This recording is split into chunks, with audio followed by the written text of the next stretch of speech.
Hi, welcome to a new episode of the Japanese STF and Unique Airsoft. Today is an important day for Western Europe, where I'm living. For France, Belgium, Luxembourg and the Netherlands. During 6th of June 1944 was the day of Liberation Day, when D-Day finally commenced on the shores of Normandy, 1944. So we will go over to a two-part series about the infantry soldier from the Americans with the M1 Garand. It will not include paratroopers, engineering, tank crews and other personnel.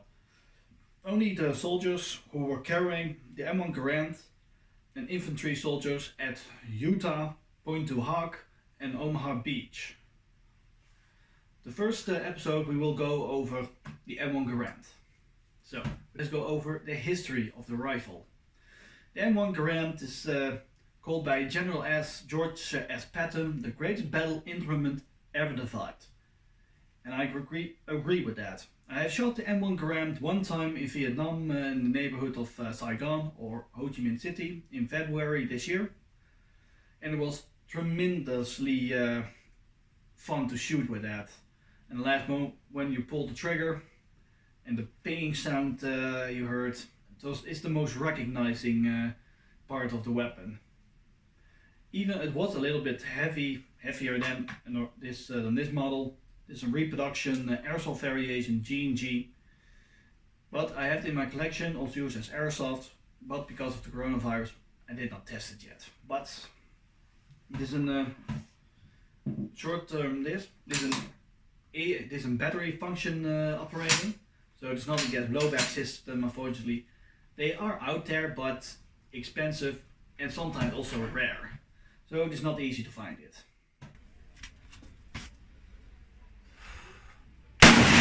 Woohoo! That's just pushing it.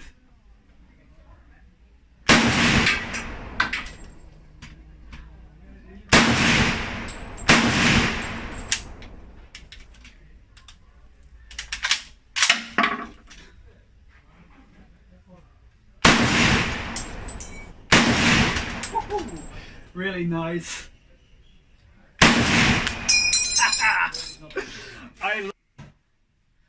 So let's go over the three operation goals for the American infantry units at Normandy at June 1944. First of all, go over Utah Beach. That was the most easy access for the Americans there, and for the Americans. Within only less than an hour or two, the Americans broke through. Not much casualties were there, few hundred maybe with wounded and killed in action. But they started the war from right there, and the second landing came also ashore without much problem. There was not much of a defense there, no barricades, not much bunkers, no foxhole position, no almost nothing there. They had not much support. Point du Hoc is a location between Utah and Omaha Beach. Point du Hoc has around 6 or 8 batteries of howitzers. It can fire heavy rounds to ships or incoming landings parties from the seas. So the 2nd Ranger Battalion was created, and those units must go up the heavy ridge from Point du Hoc, going to the battery and knocked it out. But once they are at the top of the first defensive line, they quickly saw that the batteries were not there.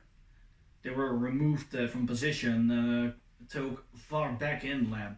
They managed to find it eventually and disable the guns.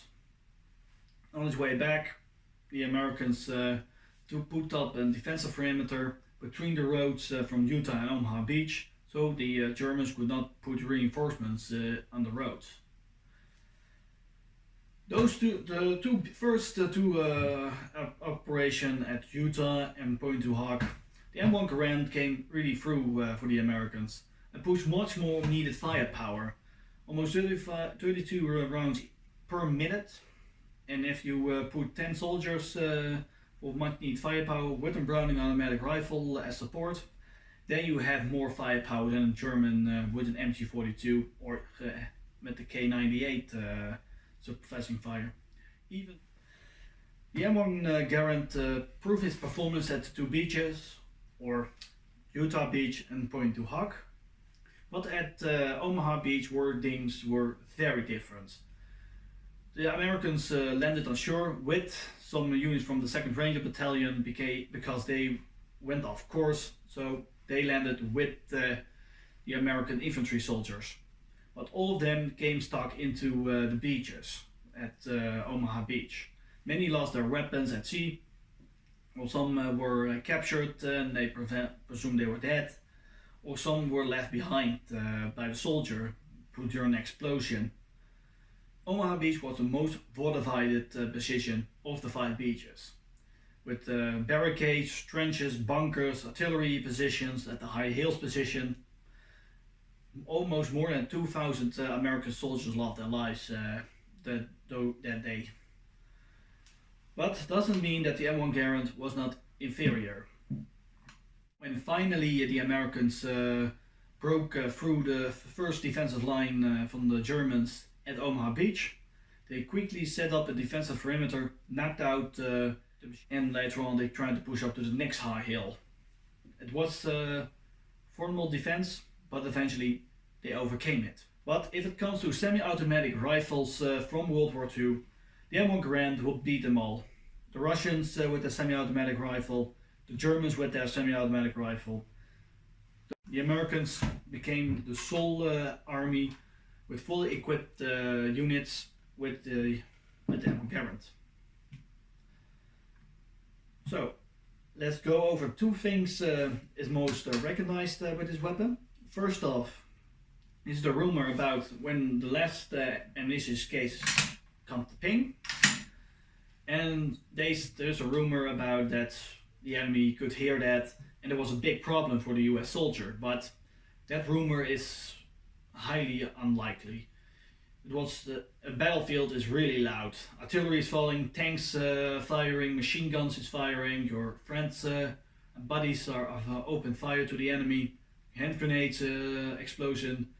It was so loud that your eardrums almost burned out. So that rumor cannot be true. I really doubt that. And even it was true, your buddies would cover you with suppressive fire to prevent the soldier from the enemy to come to you so quickly. The second was a major common problem if you didn't be careful. In the beginning, many soldiers push just like this ammunition in, but then the action goes forward and your thumb became stuck within your fingers like this. And that's not pleasant. You will lose part of your thumb. So the American soldiers were trained to use your full hand like this to hold the action back, push with your thumb ammunition in and hold it back, and you're ready to fire. With the back to your shoulder, and then you're ready to fire again. So I want to say this one last thing. For the American soldiers and all the Allies forces who fought and died during World War II, I really thank you for your liberation for us. Without you, we may be still under a German rule. Who knows what our lives will be. Dit was de first episode van de Japanese SDF and Unique Airsoft from the M1 Garand. The next episode we will go over the infantry weapon, over the infantry uniform, with the M1 Garand rifle, with fully equipped weaponry, and then we will test it out with nature environment. How good was it in nature? Was it also good in attacking mode within woods areas later on, when they attacked further in France before the Normandy breakout in July? And was it comparatively better than the British equipment? That will be also seen in the next episode. But still, thank you very much for watching. I hope you enjoyed this episode. Next episode will come hopefully this month also.